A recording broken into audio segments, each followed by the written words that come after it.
Pamjet që shihni vijnë nga qyteti i Lushnjës dhe parku kombëtar Divja Karavasta, ku qytetarët edhe këtë 1 maj, si çdo vit, e kanë shfrytzuar si një ditë pushimi dhe relaksi.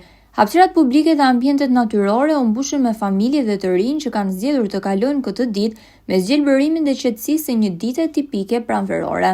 Në vend të tubimeve apo protestave, atmosfera paraqitet e qetë dhe festive. Qytetarët shijojnë dreka familjare në natyrë apo në lokale, ndërsa fëmijët kalojnë kohën duke luajtur në parqe, larg zhurmës së përditshme. Edhe parku kombëtar Divja Karavasta ka qenë i frekuentuar gjatë gjithë ditës. Familjar të shumt kanë zgjedhur këtë destinacion për të kaluar 1 majin, duke u ngjitur në kullën panoramike 360 gradë dhe duke shijuar praninë e pelikanit kaçurrel, simbol i këtij parku.